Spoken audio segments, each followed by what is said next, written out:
What is going on, YouTube? What is going on, Kansas City? And what is going on, everybody? Today, we're going to be talking about the Honey Badger, the Landlord, Tyrann Mathieu. And the reason we're going to be talking about him is because it is getting yet again to that time where we're going to be talking about a future contract extension, one that could potentially keep him in a Kansas City Chiefs uniform until retirement. Fingers crossed.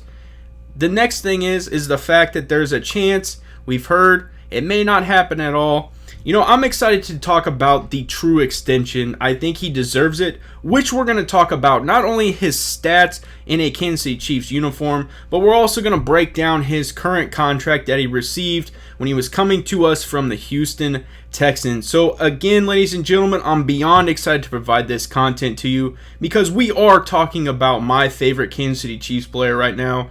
And I'm just absolutely enjoy everything that the Honey Badger, the Landlord, brings this Kansas City Chiefs defense. You're talking about leadership. You're talking about a smack you in the mouth type personality, but you're also talking about a ball hawk. You're talking about a mentor. You're talking about someone who really truly cares about football and he cares about being a part of a city. So I'm beyond excited to provide this content to you. So I'm not going to wait anymore. If you're interested in the Honey Badger, I suggest you stay tuned right after this.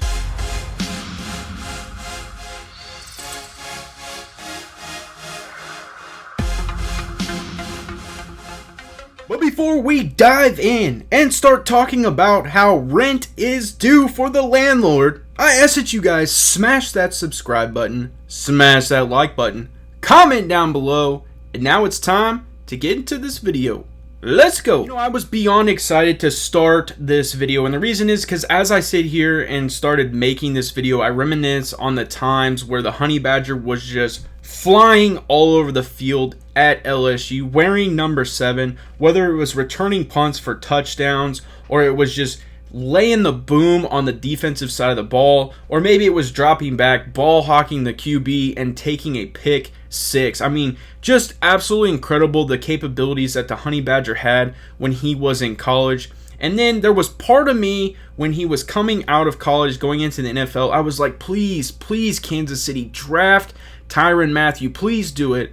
Unfortunately, he found his way to the Arizona Cardinals, but it continued to translate into the NFL, and really we're going to break down some of his statistics, and he has been an all-pro. He has been a Pro Bowler. He has done everything that he needs to do, and he obviously earned this last contract, and I think he's done even more to earn the next one. The question is obviously going to be the length and how much and how that deal is going to be structured, but I do believe a deal gets done for sure. And this this tweet that I'm about to read you goes along with exactly that statement.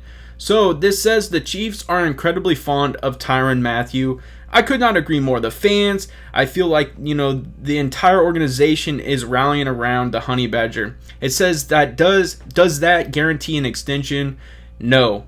But it'd be very surprising if he's a one-deal player in KC. He's the heartbeat of that team. I could not agree more. I mean, you guys are going to see it here. He is constantly ball hawking the ball. You know, Spags is lining him up on the edge and he's blitzing the quarterback. He's blowing things up in the backfield. I mean, the Honey Badger can do it all. And he is very vocal on that defense. He gets them fired up on the sidelines. We saw it in the Super Bowl. So now what we're going to do is we're going to dive in and we're going to talk about his current contract. And I think this is significant because it was a 3-year deal. It was for $42 million. His signing bonus was $14.8 million. His average salary was $14 million. Guaranteed at sign was $26.8 million.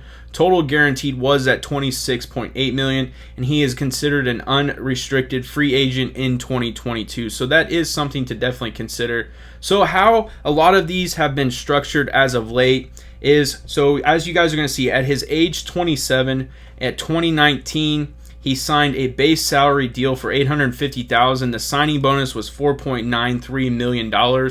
His workout bonus was $150,000, and he was a cap hit of about $6 million. If they were to cut him at that moment, it would be a dead cap of 26.950.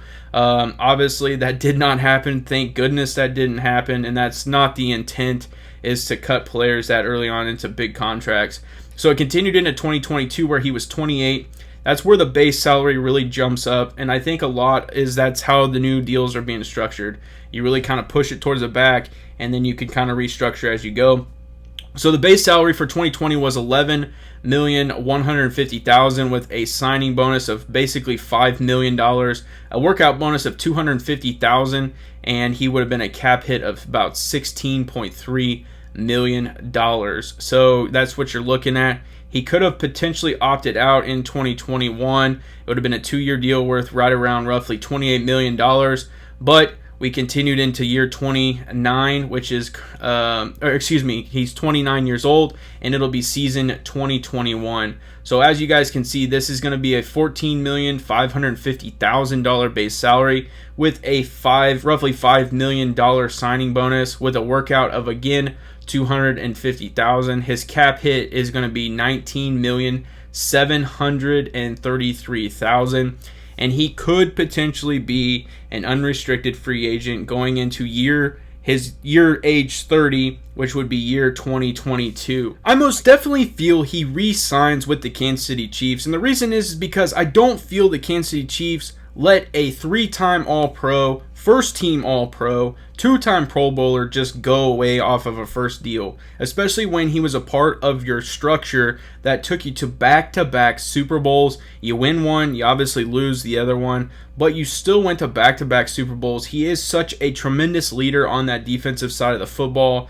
and he just really is almost like another coach out there on the field. So I don't feel the Chiefs just let him go like that. I do feel that they do re-sign a deal, and it's going to be based on some things I'm about to provide you right here. So we are looking at his stats, and like I said, he was a 3-time first-team All-Pro, 2-time Pro Bowler. He played with the Arizona Cardinals from it would be his 21 age season all the way to his 25th year of age. Then he played with the Houston Texans for 1 year, and then he's played with Kansas City twice. This will be his 3rd year.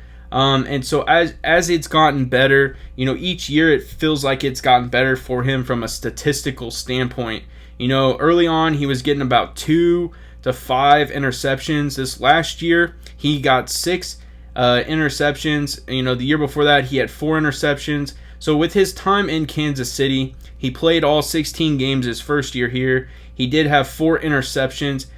He had 2 sacks, which we understand Spags uses him in all different forms. He comes down in the box. He blitzes off the edge. He's playing free safety. He's playing strong safety. He's playing corner. He does a lot from the defensive side of the football. You could honestly say he's just a hybrid of everything. And so, honestly, you're seeing that right there with his 2 sacks in 2019.